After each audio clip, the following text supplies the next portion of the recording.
You ever just look at your dog, crashed out on the couch and think, how did this happen? How did we go from a powerful wild wolf to the goofy, lovable companions that are literally part of our families? Well, today, we are diving deep into that very story. It's one of the most amazing tales in all of evolutionary history. I mean, it's a feeling so many of us know, right? That absolute, unconditional joy from a pet. It's just this incredibly powerful, universal thing. The connection feels so ancient, so natural, but the journey to get here, it's a scientific mystery that is absolutely fascinating.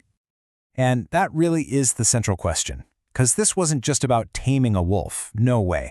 This was a profound biological shift that changed the animal from the inside out, creating something entirely new, a creature that is uniquely and almost magically tuned in to human beings. Okay, so here's our game plan. We're going to start with the original ancestor, the wolf. Then we'll follow the clues from a mind-blowing experiment that cracked the case. We'll uncover the scientific theory that explains it all, see how that led to the wild diversity we have today, and then we'll bring it all home to the dog that might be sitting at your feet right now. Let's get into it. First things first, we have to go back to the beginning. We need to meet the main character in Act 1 of this story, the gray wolf. This is our starting point. So what's absolutely wild about this, what really gets me, is the paradox right here. Genetically speaking, a gray wolf and, say, a golden retriever are practically twins. The difference in their mitochondrial DNA is a tiny, tiny fraction. And yet, their behavior? It could not be more different. One will do everything it can to avoid you, the other lives to be near you. So what is going on in that tiny genetic gap? For the longest time, that massive shift in behavior was a huge puzzle for scientists. People had theories, sure, but no one could really prove how it happened. That is, until one of the most incredible experiments in modern history got started. The goal was, it was super ambitious. They wanted to see if they could actually replicate the entire process of domestication, but on a fast-forward timeline, using a completely different animal as a stand-in for those ancient wolves. So, picture this. It's 1959 in Siberia. A Soviet geneticist named Dmitry Belyaev gets a bunch of silver foxes that were originally bred for fur, so, not exactly friendly animals. And he decides to select them for just one single trait, tameness. The results? They were staggering. In just 10 generations, some foxes were actively seeking out people. But then, something even weirder started to happen. And the method they used was just brilliant in its simplicity. With every new litter, the researchers would just see who was the calmest, the least aggressive, the most curious towards humans. And only those foxes got to be parents for the next generation. That's it. They didn't care about their fur or their size or anything else, just how friendly they were.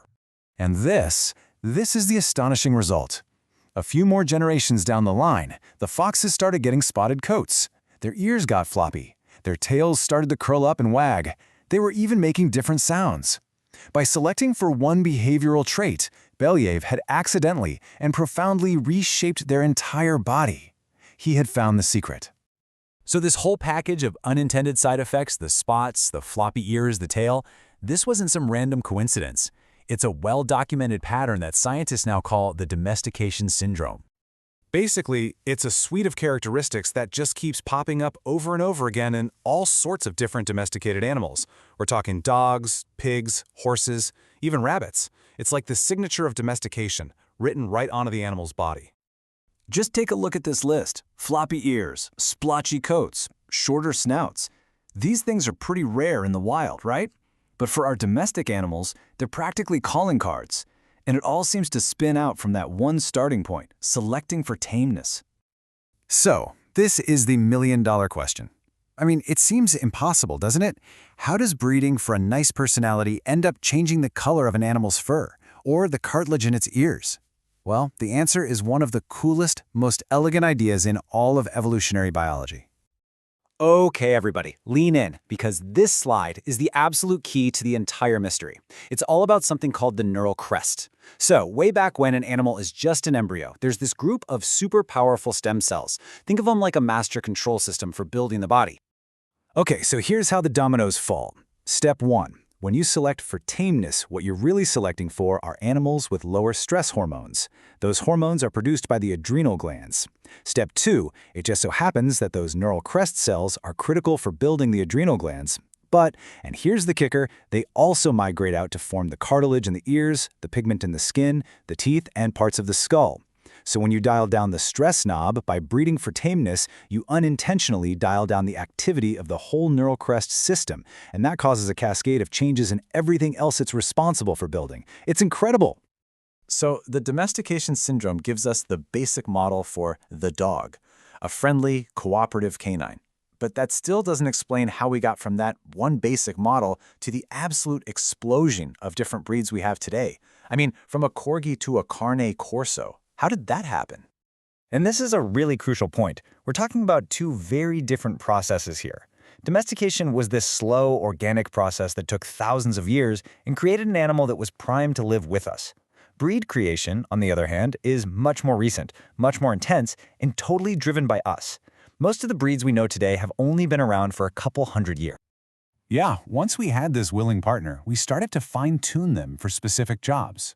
We needed dogs to help us herd livestock, or hunt game, or guard our property. Or, in some cases, we just wanted a really good friend. And each of those jobs required a very specific toolkit of physical and behavioral traits, which led to all the specialized breeds we love today. So what does all of this ancient history and modern science mean for us, right now? Well, understanding this journey isn't just a fun fact. It really fundamentally changes how we can and should interact with our own dogs. Think about it. Every time your dog looks to you for direction, or gets excited when you pick up a leash, or just wants to please you, you are seeing the direct result of thousands of years of selection for one thing: cooperation. They aren't just trained to work with us, they have been biologically molded, right down to the neural level, to seek out that partnership. And this is exactly why modern training methods, the ones based on positive reinforcement, are so incredibly effective. It's not a fad. It's just us finally catching on to their biology. These methods tap directly into that hardwired, innate desire to cooperate with us. The strongest bond isn't built on dominance, it's built on trust and partnership. That, right there, is the big takeaway. The whole epic story of domestication, from the first wolf that dared to approach a human campfire to the dog sleeping in your bed, it was a process that filtered for one thing above all else: the willingness to be our partner. That drive to connect with us is the absolute foundation of who they are. I mean, from a wild hunter to a family member, it has been an absolutely epic journey. But that story isn't over, not by a long shot. As we continue to live with them and love them and make choices about their future, we're all co-authoring the next chapter. It really makes you think, doesn't it? What's that next chapter going to look like?